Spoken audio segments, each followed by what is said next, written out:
এই আদামরা উপদেষ্টা পরিষদ, এই দুর্বল উপদেষ্টা পরিষদ পুনর্গঠন করে আপনি একটি অবাধ সুষ্ঠু নিরপেক্ষ নির্বাচনের মধ্যে দিয়ে রাষ্ট্র সংস্কার করে জাতিকে একটি নতুন দিশার সন্ধান দিন। অন্যথায় এই দেশ একটি সংকটে পড়বে, আপনিও হয়তো অসম্মানের মধ্যে দিয়ে আপনার বিদায় নেওয়া লাগতে পারে। বাংলাদেশের গত 50 বছরের যে রাজনৈতিক কালচার, এই দেশের রাজনীতিতে যেভাবে দুর্বৃত্তায়ন হয়েছে, তাতে মাফিয়া লুটেরারাই রাজনীতিতে আধিপত্য বিস্তার করেছে। পেশি শক্তি এবং ক্ষমতা কেন্দ্রিক রাজনীতিতে টাকা পয়সা, কালো টাকার একটা আধিপত্য সবসময় ছিল। এখন আমি যদি আমার বাসায় টাকা রেখে, ব্যাংকে টাকা রেখে, আমার অন্য সহকর্মীদের টাকা রেখে এই যে আমার বিকাশ স্টেটমেন্টটা দেখায় 2000 টাকা আছে, তো এইটাই কি আমার টাকা? এখন এইটা দ্বারা তো আর আমি বলছি শোনেন, এখন এইটা দ্বারা তো প্রকৃত চিত্র না। এখন বিষয়টা কার অবৈধ টাকা আছে, বৈধ টাকা আছে, সেই বিষয়টা নিয়ে আমরা কথা বলবো না। কিন্তু বাংলাদেশের প্রেক্ষাপটে রাজনীতি করতে এবং রাজনৈতিক দল পরিচালনা করতে হলে টাকার প্রয়োজন হয়। আমরা সেটা হারে হারে টের পাচ্ছি। আমাদের টাকা নাই বিধায় এই মুরগির খোপের মতো একটা কার্যালয়ে আপনাদেরকে বসাইয়া, ঘামাইয়া, ভিজাইয়া এই যে সংবাদ সম্মেলন করতেছি, নিজেরা কষ্ট করতেছি। আমাদের সক্ষমতা নাই বিধায় আমরা এত জাঁকজমকপূর্ণভাবে ওইভাবে প্রোগ্রাম করতে পারি না। রাজনীতি যদি কেউ বলে পাবলিক দেয়, অমুকে দেয়, এইটা অনেক ক্ষেত্রে ভুল কথা।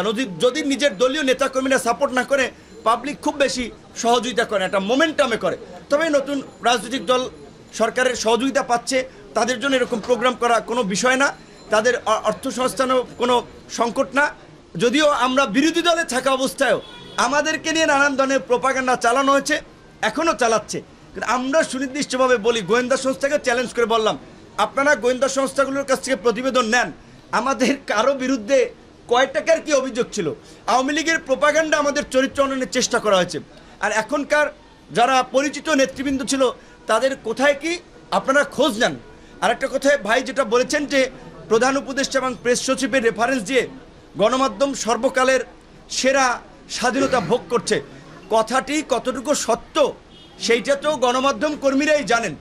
প্রধান উপদেষ্টা অবশ্যই একজন প্রগতিশীল চিন্তাভাবনার মানুষ, আন্তর্জাতিকভাবে সম্মানিত এবং সমাদৃত একটি মানুষ, পশ্চিমা দেশে থেকে চলাফেরা করে, তার আমি মনে করি একটা উদার মানসিকতা আছে। এখন তিনি হয়তো ভাবছেন তার মতো সবাই উদার, কিন্তু তার আশপাশে যারা আছে সরকারে, তারা কতটুকু উদার, কতটুকু প্রগতিশীল, কতটুকু তার মতো চিন্তা করছে, সেটি তো তার গত 6 মাসে বোঝা উচিত। তার সরকারের প্রতি যেভাবে দলমত নির্বিশেষে 6 মাস আগে সমর্থন ছিল একচেটিয়া, সেই সমর্থন আজকে কেন রাজনৈতিক দলগুলো সন্দেহ সংশয়ের চোখে দেখছে? কেন তারা যেভাবে শুরুতে রাষ্ট্র সংস্কারের জন্য ব্ল্যাঙ্ক চেক দিয়েও এখন দ্রুত সময়ের মধ্যে নির্বাচন চাচ্ছে? কেন সরকারের নিরপেক্ষতা নিয়ে প্রশ্ন তুলছে? তা আমি প্রধান উপদেষ্টার কাছে এটা বলবো, মাননীয় প্রধান উপদেষ্টা, আপনি অত্যন্ত একজন সম্মানিত বিজ্ঞ ব্যক্তি। আপনার দুর্দিনে এই ছাত্র নেতৃবৃন্দ অনেকে যখন আপনার দ্বারে কাছেও ছিল না, আপনি যখন চেনেন না, তখন এই গণ অধিকার পরিষদের এই ছেলেরা, এই মেয়েরা মশাল মিছিল করেছে ডক্টর ইউনূসকে হয়রানির প্রতিবাদে, সেমিনার করেছে এই judicial harassment on doctor Yunus, তার পাশে ছিল। কোনো আমরা উচ্চাকাঙ্ক্ষা সুবিধা লাভের জন্য না, দেশ এবং জাতির প্রয়োজনে। তার প্রতি আমাদের অনুরোধ থাকবে, আজকের এই সংবাদ সম্মেলনকে আমলে নিয়ে এই আদামরা উপদেষ্টা পরিষদ, এই দুর্বল উপদেষ্টা পরিষদ পুনর্গঠন করে আপনি একটি অবাধ সুষ্ঠু নিরপেক্ষ নির্বাচনের মধ্যে দিয়ে রাষ্ট্র সংস্কার করে জাতিকে একটি নতুন দিশার সন্ধান দিন।